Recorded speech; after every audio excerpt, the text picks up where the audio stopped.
Hey everyone, this video is about making career decisions. In the previous years, I've often been looking for some advice or some concepts that can help me to make better decisions about what I want to study and what career I want to pursue.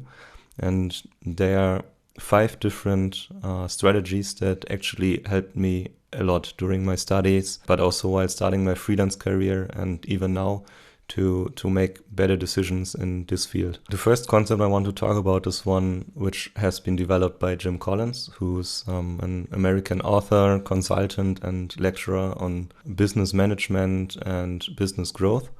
And the concept that he developed is called the Hedgehog concept. And this concept actually consists of 3 different questions that you can try to answer to make better career decisions. It's also used for businesses, but you can definitely apply this concept to your own work life. I want to go through the 3 questions. So the first question is, what are you deeply passionate about? So these are the things that you are excited about early in the morning so that you can't wait to get up and go for it. This can also be a hobby of yours or simply anything that you enjoy doing and you would probably also do without getting paid for it. The second question is, what drives your economic engine? So no matter what you do, you should make sure that there are people that are also willing to pay for your service or for your product, because of course you need to earn some money in order to make a living. The third question, what can you be the best in the world at? For me personally, this question was a bit difficult to answer, but I think what Jim Collins tries to say here is, look at your natural talents that you might already possess, because I think everybody is good at something. An easy example would be if you're very tall, you're probably more likely to become a very successful basketball player than, in successful athlete in another kind of sport. And also if you can't become really good at something, it's also very likely that you won't produce that great results. When answering these 3 questions and you look at the section in the middle where all those answers intersect, you might have a concept that can help you make better career decisions. Another strategy or more of an advice that has been given to me was by my philosophy professor during my bachelor's. And what he actually said, it's a really straightforward concept, but I think it's sometimes you often forget about and is important to keep in mind, because what I notice is that a lot of companies want people that are specialized in something and are really experts at a specific field. But especially when you're getting started, maybe you're in your early 20s or just in the beginning of your career, it can be very valuable to get a lot of experiences.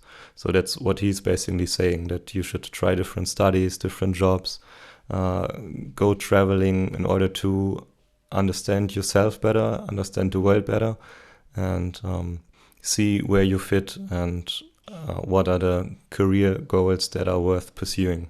Another idea I want to mention is talk to your friends and to your family. Ask them what they think that your talent is or what you're naturally good at. I want to give one example. There was this one conversation that I had with some friends where one friend of mine who knows me very well said, Matthias, you're not going to work for a big company. You are probably more kind of a freelancer because that's just your personality. And I think other people can very often be wrong. It's probably not a good advice in general, because maybe other people like your parents tend to suggest pursuing a career that's not a good fit for you. But I think it can definitely be helpful to listen to others and see what they think. Because, for example, in my case, being a freelancer or business owner, this was something probably very clear at an early stage of my life. So, for example, during university, when I was already working as a freelancer and wanted to have the freedom to decide over my time and from where I want to work. But it wasn't clear for me because I didn't reflect on it. But my friends really helped me to understand this and to clearly see what might make sense. Another advice that I got was looking at your childhood. So Just ask maybe your family or try to remember what were the hobbies or the things that you liked doing when you were a child. So for me that was playing with Lego, or later on building my own model-sized boats or cars. So but also sketching or drawing. So it was always something creative. I always wanted to create something. So it probably makes sense that I always pursue a job in the creative field. The fifth advice that I actually got from a business coach was making a list with your superpowers. So, which, yeah, actually are also just the things that maybe come natural to you, that you are good at or that you are passionate about. And I actually want to show you my list and just go through the points so you get an understanding of how this list helped me over the past 2 or 3 years to make better decisions about who I want to become and what I want to do for my career. The first thing I put on this list 2 or 3 years ago was video production. And you can see it's still on the list and something worth for me pursuing, because I know this probably comes more easy to me than to others, and I also really enjoy doing it. The second point, for example, is web development, because in the beginning of my study program, I was very interested in designing but also programming websites. And later on, I noticed that I enjoy the design part way more than the programming. So I stroked this from the list. The next point is being a full stack designer.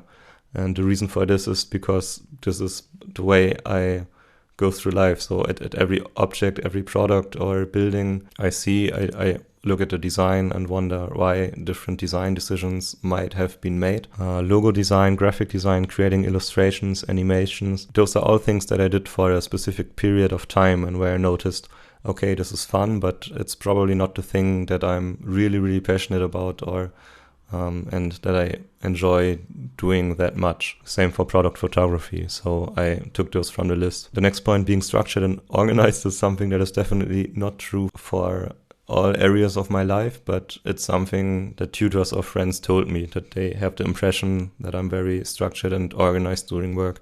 So I left this on the list, and maybe there is some job where these skills can be very useful. There are so many possible career choices and so many options available, so many things that you can make, and you can't try all at once. So that's why I created this list, to go through them one by one and see what I enjoy doing and what I do not enjoy. And the things where I noticed I do not enjoy them for a longer period of time, I just strike through. And what I'm left with is all the things that I really enjoy and where it's probably more likely for me to have a fulfilling career in. Well, we are at the end of this video. These are the 5 concepts that helped me to make better decisions on my career. I'm definitely not a career coach or advisor, but I still hope that you can take one of those concepts and that they help you to make better career decisions. Well, thanks for watching. See you soon. Bye.